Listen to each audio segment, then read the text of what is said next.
जिंदगी प्यार का गीत है, इसे हर दिल को। वो खूबसूरत अदाकारा जिन्होंने अपनी बोलती आंखों, मासूम चेहरे और शानदार अभिनय की बदौलत सिने प्रेमियों के बीच अपनी अलग पहचान बनाई और कई यादगार फिल्में दी। मोहब्बत है क्या चीज़, हमको बताओ।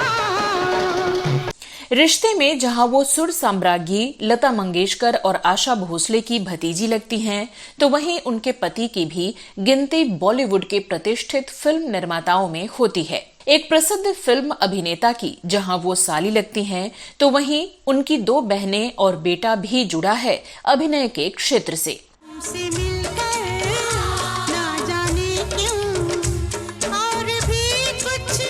पर क्या आप जानते हैं कि बचपन से ही वो अभिनेत्री नहीं बल्कि एक पार्श्व गायिका बनने का सपना देखा करती थीं और इसके लिए बालपन में ही इन्होंने ले ली थी संगीत की तालीम।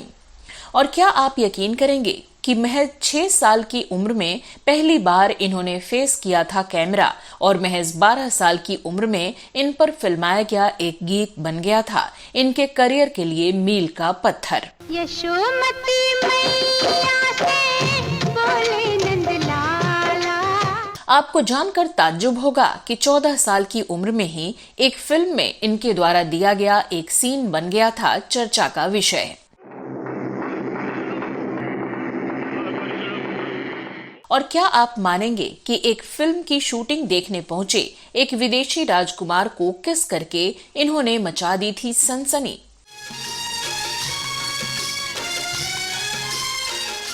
तो कौन है ये अदाकारा, कैसा रहा इनकी जिंदगी का सफर, जानेंगे इनकी जिंदगी से जुड़ा हर एक पहलू। बस बने रहिए हमारे साथ। आज समझी हूँ प्यार को शायद, आज मैं तुझको प्यार। नमस्कार दोस्तों, मैं हूं श्वेता जया और आप देख रहे हैं फ्लैशबैक मोमेंट्स। अब तक तो आप जान ही गए होंगे कि हम बात कर रहे हैं 80 के दशक की खूबसूरत अदाकारा पद्मिनी कोल्हापुरे की। वही पद्मिनी कोल्हापुरे जिन्होंने अपने अभिनय की शुरुआत तो एक बाल कलाकार के रूप में की, पर आगे चलकर जब हेमा मालिनी, रेखा, जीनत अमान, परवीन बॉबी, श्रीदेवी, जया प्रदा, पूनम ढिल्लो जैसी एक से बढ़कर एक खूबसूरत अभिनेत्रियों का जादू सिने प्रेमियों के सिर चढ़कर बोल रहा था, तो इन्होंने इन सबसे इतर अपने मासूम चेहरे और संजीदा अभिनय की बदौलत दर्शकों के मन में अपने लिए अलग मुकाम बनाकर टॉप की अभिनेत्रियों में खुद को शुमार किया।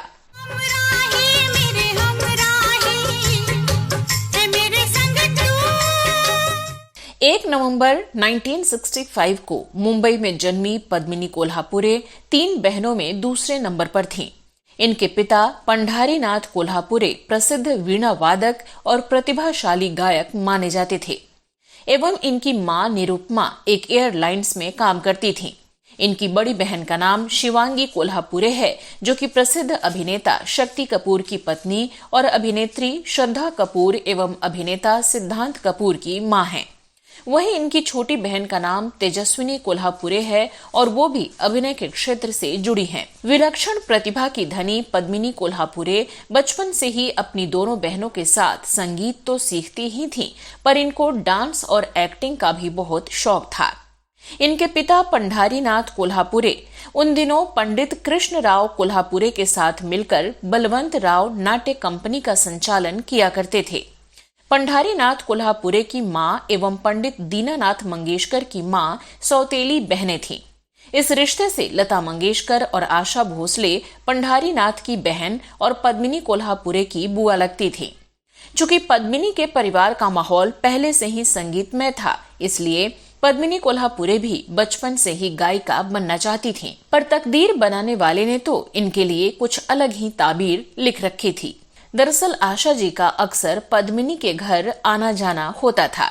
उन्हें पद्मिनी का डांस बहुत पसंद था, इसलिए जब भी वो पद्मिनी के घर जाती तो पद्मिनी का डांस जरूर देखती थीं। उस समय पद्मिनी की दादी अक्सर आशा ताई से कहा करती थीं कि आशा, इस लड़की को डांस और एक्टिंग का बड़ा शौक है, देखो कहीं कुछ इसके लिए। हालांकि इसके पिता की इच्छा है कि इनकी बेटियां गायिका बने और साथ बैठकर रिहर्सल भी करवाते हैं। पर बड़ी शिवांगी तो जैसे तैसे कुछ थोड़ा बहुत सीख भी लेती है, पर पद्मिनी और तेजस्विनी दोनों का मन गाने में नहीं लगता। पद्मिनी बचपन से ही कभी लता जी के साथ तो कभी आशा जी के साथ गाने की रिकॉर्डिंग और फिल्म की शूटिंग देखने फिल्म स्टूडियो जाया करती थीं। इसी तरह खेल खेल में जब वो महज 6 साल की थीं तो एक बाल कलाकार के रूप में 1971 में आई फिल्म आप आए बहार आई और 1972 में आई फिल्म एक खिलाड़ी बालन पत्ते जैसी फिल्मों के जरिए कैमरा भी फेस कर लिया था। एक दिन आशा जी ने पद्मिनी को देव साहब से इंट्रोड्यूस कराते हुए कहा कि ये मेरी भतीजी है, बहुत अच्छा डांस करती है, देखिए इसके लिए अगर कहीं मौका बन जाए तो। देव साहब ने आशा ताई की बात रखी और उसी साल 1974 में आई अपनी फिल्म इश्क इश्क इश्क से पद्मिनी को एक बाल कलाकार के रूप में फिल्मों में इंट्रोड्यूस करा दिया। उस पहाड़ी के पीछे हमारा होटल है, वहाँ सब लोग आते हैं, तुम भी आना। ठीक है, हम आएंगे। इस फिल्म से फिल्म निर्माताओं की निगाह में पद्मिनी आ गईं। अगला ब्रेक शोमैन राज कपूर ने इन्हें दिया। उन्होंने अपनी फिल्म सत्यम शिवम सुंदरम में पद्मिनी कोल्हापुरे को जीनत अमान के बचपन का किरदार निभाने का मौका दिया। बाबा, मेरा जन्मदिन क्यों नहीं होता? सब अपना अपना जन्मदिन मनाते हैं, मेरा जन्मदिन कभी नहीं मनाते। हालांकि फिल्म सत्यम शिवम सुंदरम की रिलीज के पहले ही पद्मिनी को साल 1977 में फिल्म ड्रीम गर्ल में हेमा मालिनी और 1978 में फिल्म साजन बिना सुहागन में नूतन के साथ काम करने का मौका मिला। आंटी, बिल्ली नहलाने से थोड़ी मर गई, कल्लू ने तो उसे नहला कर निचोड़ दिया था, इसलिए मर गई। इसी साल यानी कि साल 1978 में आई राज कपूर साहब की ब्लॉकबस्टर फिल्म सत्यम शिवम सुंदरम पद्मिनी कोल्हापुरे के करियर के लिए मील का पत्थर साबित हुई, जिसके बाद इन्होंने कभी पीछे मुड़कर नहीं देखा। जिंदगी की दौड़ में मुश्किलें तो आती ही रहती है पंडित, इस तरह थक जाने से काम नहीं चलेगा। यहाँ एक महत्वपूर्ण बात हम आपसे जरूर शेयर करना चाहेंगे। जैसा कि हम सभी जानते हैं कि अपने सिंगिंग करियर में लता जी ने अनगिनत अभिनेत्रियों के होठों को इस अंदाज में अपने गीतों से सुर दिया कि देखने वालों को कभी ये महसूस नहीं हुआ कि ये आवाज पर्दे पर दिख रही हीरोइन की नहीं बल्कि किसी और की है। ऐसा क्यों था, इस बात के लिए हम आपको एक उदाहरण दे रहे हैं जिससे किसी गीत को गाने के पहले लता जी के कॉमन सेंस, उनकी मेहनत और महानता का अंदाजा आसानी से लगाया जा सकता है। हुआ ये कि फिल्म सत्यम शिवम सुंदरम में पद्मिनी कोल्हापुरे पर एक गाना फिल्माया जाना था। हालांकि पद्मिनी लता जी की भतीजी थीं, पर अत्यधिक व्यस्तता के कारण लता जी ने कभी पद्मिनी को गाते हुए नहीं सुना था, इसलिए उनकी आवाज का इन्हें कोई अंदाजा नहीं था। लता जी चाहती थीं कि जब पर्दे पर ये गीत गाए तो फिल्म देखने वालों को ये पद्मिनी कोल्हापुरे की ही आवाज लगे। वो जानना चाहती थीं कि गाते समय पद्मिनी की आवाज कैसी है। इसलिए पद्मिनी, जो कि उस वक्त स्कूल में थी, उनको आधे दिन की छुट्टी दिलाकर स्टूडियो बुलाया गया। यह लता जी ने उनसे कुछ गाकर सुनाने को कहा और उनकी आवाज सुनने के बाद लता जी ने हूबहू पद्मिनी की ही आवाज में वो ऐतिहासिक गीत गाया, जिसे सुनकर न सिर्फ पद्मिनी कोल्हापुरे अवाक रह गईं, बल्कि आज भी सुनने वाले इसे पद्मिनी कोल्हापुरे की ही आवाज समझते हैं। यशोमती मैया से बोले नंदलाला। शुरुआती दौर में पद्मिनी कोल्हापुरे के सिर पर अभिनय का जुनून इस कदर सवार रहता था कि वो बगैर सोचे समझे हर रोल के लिए हामी भर देती थीं। फिल्म इंसाफ का तराजू में भारतीय सिने इतिहास का सबसे लंबा रेप सीन देकर इन्होंने तहलका मचा दिया।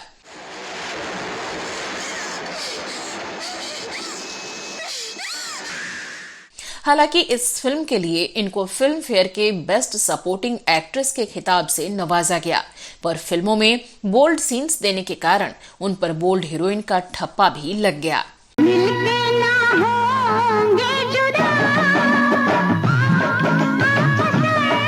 साल 1981 पद्मिनी कोल्हापुरे के लिए एक नया सवेरा लेकर आया और प्रसिद्ध निर्माता निर्देशक नासिर हुसैन साहब ने अपनी फिल्म जमाने को दिखाना है के साथ साथ आगामी 3 फिल्मों के लिए पद्मिनी कोल्हापुरे को बतौर अभिनेत्री लीड रोल में साइन कर लिया। बोलो बोलो कुछ तो बोलो सामने वाले। इसी बीच अपने बेटे ऋषि कपूर को लेकर फिल्म प्रेम रोग प्लांट कर रहे राज कपूर साहब को जब ये बात पता चली तो उन्होंने फौरन ही पद्मिनी को बुलाकर फिल्म प्रेम रोग की हीरोइन के रूप में साइन कर लिया। हालांकि ये बात नासिर हुसैन साहब को, जिन्होंने पद्मिनी से 3 फिल्मों का कॉन्ट्रैक्ट साइन करा रखा था, बहुत नागवार गुजरी और दोनों में वाद विवाद भी खड़ा हो गया। पर चूंकि दोनों फिल्मी दुनिया के बड़े नाम थे, इसलिए दोनों के बीच इस शर्त पर समझौता हुआ कि नासिर हुसैन साहब की फिल्म की रिलीजिंग के बाद ही राज कपूर साहब अपनी फिल्म रिलीज करेंगे। माना तेरी नजर में तेरा प्यार हम। पर इसी बीच निर्माता इस्माइल श्रॉफ ने दोनों के बीच चल रहे विवाद का फायदा उठाया और अपनी फिल्म आहिस्ता आहिस्ता बनाकर रिलीज कर दी। मोहब्बत रंग लाती है मगर आहिस्ता आहिस्ता। फिल्म आहिस्ता आहिस्ता तो उतनी सफल नहीं रही, पर इस फिल्म के सारे गीत इस कदर हिट हुए कि सुनने वालों को न सिर्फ तब बल्कि आज भी सुकून और शांति का एहसास करा देते हैं।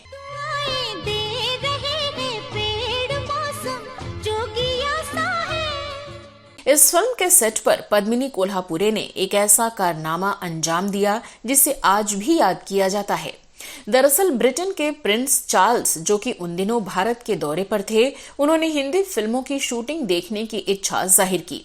उन्हें स्टूडियो ले जाया गया जहां फिल्म आहिस्ता आहिस्ता की शूटिंग चल रही थी, जहां पर अभिनेत्री शशिकला के साथ मौजूद अन्य लोगों ने जहां तिलक लगाकर और हार पहनाकर उनका स्वागत किया, तो वहीं पद्मिनी कोल्हापुरे ने प्रिंस चार्ल्स का स्वागत चुंबन से करके सबको स्तब्ध कर दिया।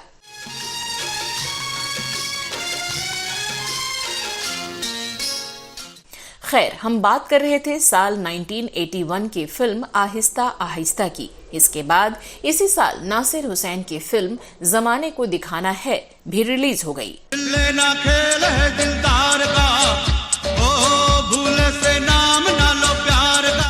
नासिर हुसैन की ये फिल्म फ्लॉप हो गई। हालांकि मजरूह सुल्तानपुरी के लिखे गीत और संगीतकार R.D. बर्मन के निर्देशन में लयबद्ध किए गए इस फिल्म के गीतों को खूब पसंद किया गया। होगा तुमसे प्यारा कौन, हमको तो तुमसे है एक। पर पद्मिनी कोल्हापुरे को इन दोनों ही फिल्मों से कोई खास फायदा नहीं मिला। साल 1982 में आई राज कपूर की ब्लॉकबस्टर फिल्म प्रेम रोग, जिसने न सिर्फ एक अभिनेत्री के तौर पर पद्मिनी कोल्हापुरे को पहचान दिलाई, बल्कि फिल्म इंडस्ट्री में स्थापित भी कर दिया। एकदम नई कहानी पर बनी ये फिल्म जहां लोगों को खूब पसंद आई, तो वहीं इस फिल्म के गीतों ने भी सफलता के सारे रिकॉर्ड तोड़ दिए। मैं हूँ प्रेम रोगी, मेरी दवा तो कराओ, जाओ जाओ जाओ किसी।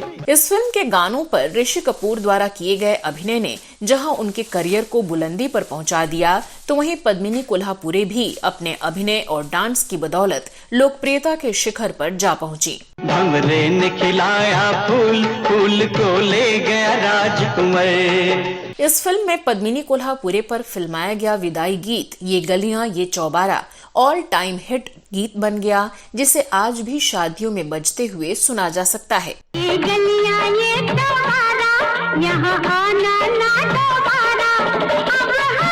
साल 1982 के आखिर में आई निर्माता निर्देशक सुभाष घई की फिल्म विधाता भी एक मेगा हिट साबित हुई।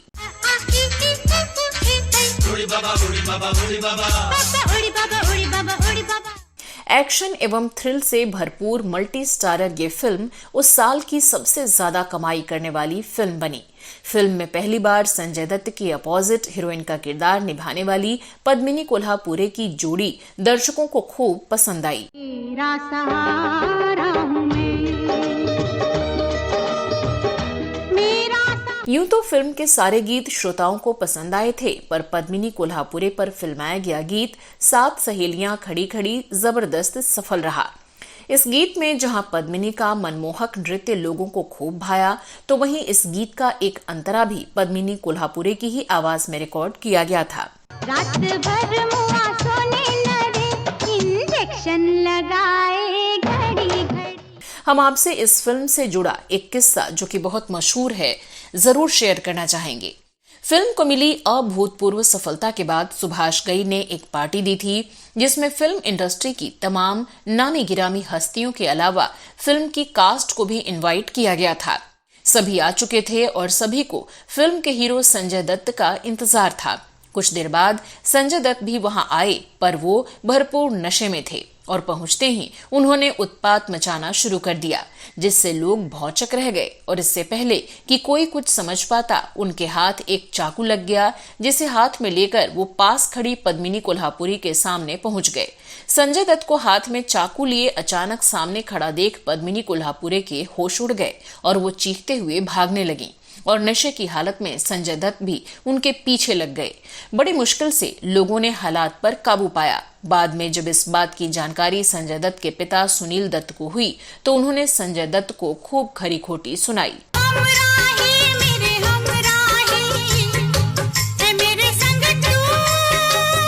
हालांकि जहां इसी साल आई इनकी अन्य फिल्में स्टार, खुशनसीब, तेरी मांग सितारों से भर दूंगा और स्वामी दादा कुछ खास नहीं कर पाई, तो वहीं साल 1983 में राजेश खन्ना के साथ सौतन और अनिल कपूर के साथ वो 7 दिन जैसी सुपरहिट फिल्में भी अमर रहीं। प्यार किया नहीं जाता, हो जाता है।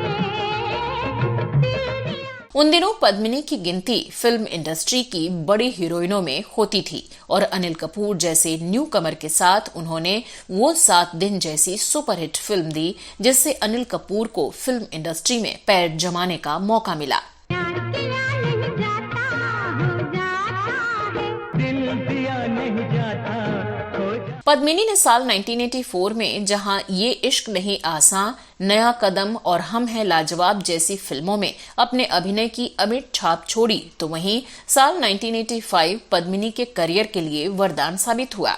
इस साल पद्मिनी कोल्हापुरे की 10 फिल्में रिलीज हुई, पर मिथुन चक्रवर्ती के साथ आई इनकी रोमांटिक फिल्म प्यार झुकता नहीं ने इनको सफलता की बुलंदियों पर ला खड़ा किया। मिलके ना होंगे जुदा। फिल्म की भावपूर्ण कहानी में जहां मिथुन चक्रवर्ती और पद्मिनी कोल्हापुरे ने अपनी दमदार अदायगी से 4 चांद लगा दिए। कितनी देर कर दी, मैं कब से तुम्हारा इंतजार कर रही हूँ। क्या करें, अमीरों की महफिल है, डर लगता था। और फिर आज तक किसी बाप से उसकी बेटी का हाथ भी तो नहीं मांगा। फिल्म की सफलता का आलम यह था कि बहुत से दर्शक एक साथ चारों शो के टिकट बुक कराकर थिएटर में फिल्म देखने के लिए जाते थे। डर जानिया, रुकने बनाने में ना। वहीं इस फिल्म के गीतों की बात की जाए तो फिल्म के सारे गीत जहां सुपरहिट रहे, तो वहीं फिल्म के गीत तुमसे मिलकर न जाने क्यों और भी कुछ याद आता है ने देखने वालों के रोंगटे खड़े कर दिए। तुमसे मिलकर ना जाने क्यों और भी कुछ। इस फिल्म के बारे में कहा जाता है कि 1977 में आई पाकिस्तानी फिल्म आईना और इससे पहले 1973 में शशि कपूर, शर्मिला टैगोर और शत्रुघ्न सिन्हा की सुपरहिट फिल्म आ गले लग जा का रीमेक थी। फिल्म की सफलता के बाद पद्मिनी कोल्हापुरे के पास फिल्मों की लाइन लग गई। साल 1986 में ही इन्होंने बप्पी लहरी के निर्देशन में म्यूजिक लवर्स नामक एक एल्बम बनाया और बप्पी दा एंड कंपनी के साथ लंदन के रॉयल अल्बर्ट हॉल में इसका लाइव शो भी किया था। साल 1986 में ही फिल्म ऐसा प्यार कहाँ की शूटिंग के दरमियान ही फिल्म निर्माता प्रदीप शर्मा उर्फ टीटू शर्मा और पद्मिनी कोल्हापुरे एक दूसरे को अपना दिल हार बैठे और कुछ ही दिनों में बात शादी तक जा पहुंची, पर दोनों के ही घर वाले इस शादी के खिलाफ थे। पद्मिनी और टूटू शर्मा ने उनको लाख मनाने की कोशिश की, पर जब बात नहीं बनी तो उन्होंने घर से भागकर शादी कर ली। पद्मिनी ने जब घर छोड़ा तो उनके पास कुछ भी नहीं था, यहाँ तक कि शादी के लिए कपड़े और जेवरात भी उनकी दोस्त पूनम ढिल्लो ने दिए थे। मोहब्बत रंग लाती है मगर आहिस्ता आहिस्ता।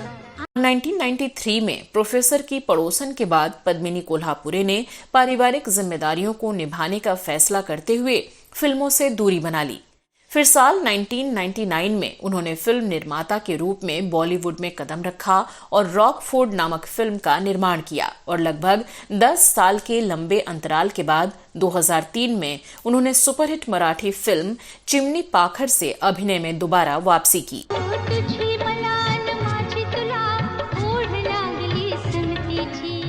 इस फिल्म में बेहतरीन अभिनय के लिए इन्हें सर्वश्रेष्ठ मराठी अभिनेत्री का स्क्रीन अवार्ड दिया गया। साल 2006 में हॉरर फिल्म 8 शनि से हिंदी फिल्मों में इन्होंने वापसी की और साल 2008 में हेलन के साथ बचपन और फिर काश नामक फिल्मों में दिखाई दी।